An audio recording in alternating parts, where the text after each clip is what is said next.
There is no doubt that Carson Wentz, aka the North Dakota Assassin, is a top 10 quarterback. And what's amazing about him being a top 10 quarterback is he has the least amount of weapons to work with.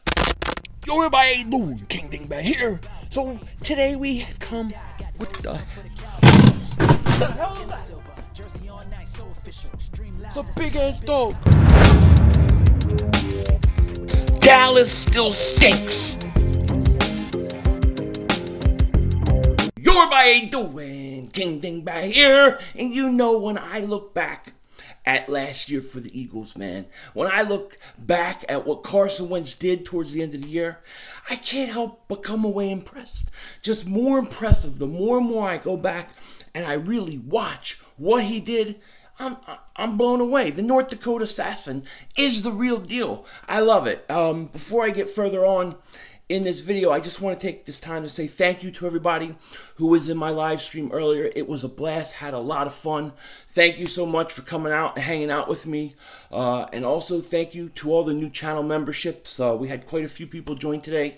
Thank you so much. It's going to be a lot of fun. I'm starting to get the hang of these perks and things, and it's a blast. So appreciate all you guys for showing me support. You guys are the best. You're the best. So one of the things that people have been talking a lot about over, I'd say, the course of the last week is where would you rank Carson Wentz among the quarterbacks going into the 2020 season? So I was thinking about this, and I wind up coming up with my top 10 list, and I figure I'd come on here and share it with you guys. So it's pretty interesting, and really when you look at the list and you look at Carson Wentz, it really amazes me what he did, especially at the end of the season, to get them in the playoffs. I think Carson Wentz has done so much with so little over the years, and it's going to be interesting to see when he really gets talent, and hopefully he's got it now, what he can do, because I think it's going to be fantastic. But anyways, getting into my list, my number one quarterback heading into the 2020 season is none other than Patrick Mahomes. Patrick Mahomes is a stud, a flat-out stud. The guy wins the MVP. Guy comes back and wins the Super Bowl. I think he's the number one quarterback in the league right now. When you look at the age and you look at what he's accomplished and what he's done, the guy is going to be a stud for years to come, and there's no question in my mind. He is the number one quarterback in this league right now. My second guy that I have on this list is Russell Wilson. Now, I got to tell you, I think Russell Wilson is underrated for many years. I think we're just getting to maybe the last few years where he's starting to get some of the recognition he deserves. I think early on in his career, it was kind of easy to say, yeah, he's a great quarterback, he's good, but they got that defense. They got the Legion of Doom out there, and they're good. And that's why Seattle wins all the time. And that's not totally false. That is very true. That defense was why they won early on. But once they got old and they separated and they went all their own ways and players left, it was really about Russell Wilson taking ownership of being a franchise quarterback, and he became the leader, and he kind of took over, and he's only gotten better since. And I think Russell Wilson, without question, is the second best quarterback in this league right now. At number 3, I have to go with Lamar Jackson of Baltimore. When I see Lamar Jackson today, I think Randall Cunningham, Michael Vick. He's that kind of quarterback. He's a dual threat quarterback, fantastic player, very exciting to watch. He's one of those guys, when he's on TV, I gotta watch him. You know what I mean? I want to watch him. And I think with Lamar Jackson now is he did it one year. Can he do it next year? Can he do it more than 1 year? Can he put these together? But right now, as we stand, I got him at number 3 on my list. Jumping right to number 4, I've got Drew Brees. Drew Brees, 40 years old, still can play, man. The guy still can play. I think he threw like 4 interceptions last year, 27 touchdowns and missed games. He's got offense out the wazoo around him, and the guy's a stud, and I gotta put him at number 4 on my list right now. And I'm not even talking about him in his prime. I'm talking about him at his current age. Still stud. I have him number 4 on this list. At number 5, I got none other than Aaron Rodgers. Aaron Rodgers, like Drew Brees, is an older player, but he still can play.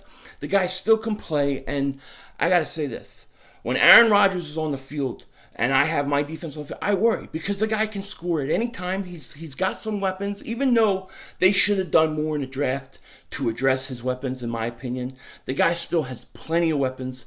Total stud, no question about it. You know what's interesting, though, about Aaron Rodgers, and even Drew Brees, too?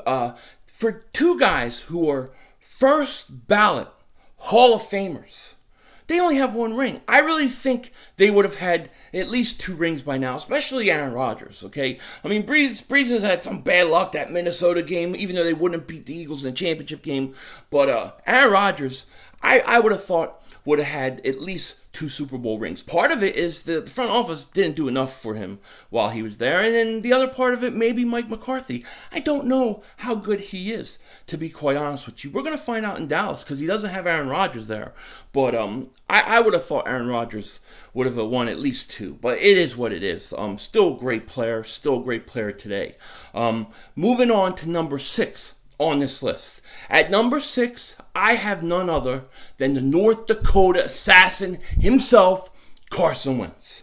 Carson Wentz is my 6th rated quarterback headed into the 2020 NFL season because when you look at him and you look at the numbers and his statistics and everything he does, he's always up there with the top quarterbacks. Always. And he has the least to work with. Out of everybody on the top 10 list, he has the least. Now, you can say, oh, he has Zach Ertz. That's true, but he's a tight end. Okay, he's not an outside wide receiver. He's not one of those guys that's going to go 4-2 down the field. He doesn't have those things. Zach Ertz is a great tight end. Teams put the best defensive back on him, and that's how they handle it. Carson has the least amount of weapons, and when you look at what he did to get the Eagles in the playoffs at the end of the year where he was having comeback after comeback with practice squad guys, it was truly fantastic. And I think Carson took another step in his progressing to being a elite franchise quarterback. Yes, we had the horrible thing that happened at the end of the year, but you take that one play away and you look how Carson handled the pressure of the end of the year, trying to get them in the playoffs, game-winning drives with nothing. Carson Wentz is my 6th ranked guy, and when you look at what he has this year, if they stay healthy, I think he's going to put up big numbers, and I'll be doing a video on his projections coming shortly. But I have Carson number 6. At number 7, I have Deshaun Watson. I love Deshaun Watson, and I think he's due for a big contract. Hopefully he gets it soon, real soon. And I really see him and Carson almost on the same level. Like, I thought Deshaun Watson was going to be the best quarterback coming out of his draft, but it turned out to be Mahomes. But I love watching Deshaun Watson play. But the one thing, and the reason why I had Carson ahead of him, is Carson had less weapons. Deshaun Watson has had weapons since he's been the starter. And he did lose Hopkins this year, so we're going to see how he handles that.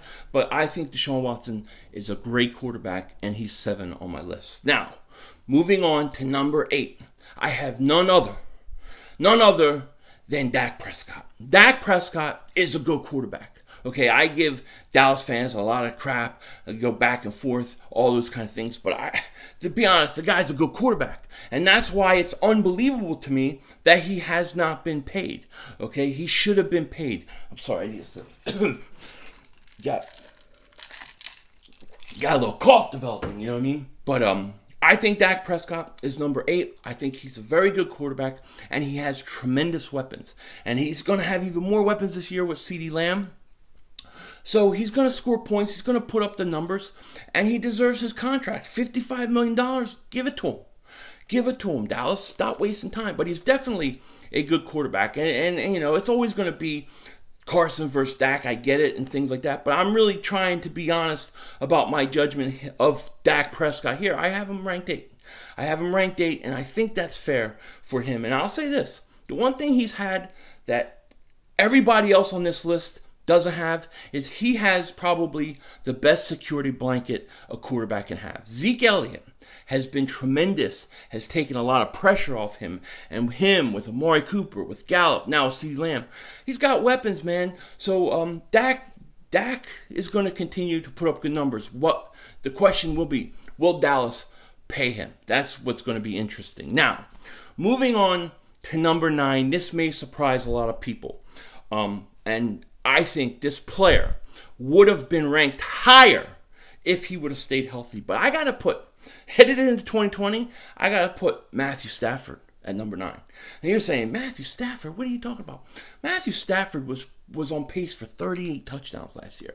He had like 19 touchdowns, I think 8 games, something like that. He was off to a ridiculous year, okay? And we know that the guy's had talent. He hasn't been all that consistent, has had injury problems himself, but he was going to compete for MVP if he would have stayed healthy. And I think that he's going to have another big year. He's got a lot of weapons. And I got Matthew Stafford, like it or not, I got him at number 9. And if he stayed healthy, like I said, he could have broken to the top 5 with the year he was having. So just got to be honest about Matthew Stafford. He had a great year. I have him number 9. Now, at number 10, I have Tom Brady. If this was about greatest of all times or anything like that, he would be number 1, maybe 2, him in Montana. But we're talking about Brady at his current age going to Tampa Bay. I think they have a ton of weapons. He's going to put up good numbers. And if Brady's 75% of himself, he's going to have over 30 touchdowns. He's going to have a great year. It's going to be interesting division to watch. I think it'll come down between New Orleans and Tampa, because I think Tampa's going to be good with their weapons especially, and now having Tom Brady. So I have Brady ranked number 10. And that kind of is my top 10 list. To review, Patrick Mahomes 1, Russell Wilson number 2, Lamar Jackson number 3, Drew Brees number 4, Aaron Rodgers number 5, Carson Wentz number 6, Deshaun Watson 7, Dak Prescott is 8, Matthew Stafford, maybe the shocker of this list. Who knows? I don't know what you guys are going to think about that. But I have him at 9 and Tom Brady at 10. And that's how I see the top 10 quarterbacks headed into the 2020 season.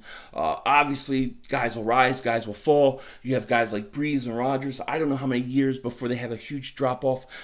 Brady too. And it's going to be interesting. But that's my top 10 list. Wanted to share that with you guys. I would love to know what your top 10 list is. So definitely let me know. Leave a comment, and I'll definitely answer it as I try to answer all comments. That's the way we do it around here. But with that said, take care. Talk to you later, and don't be a dingbat.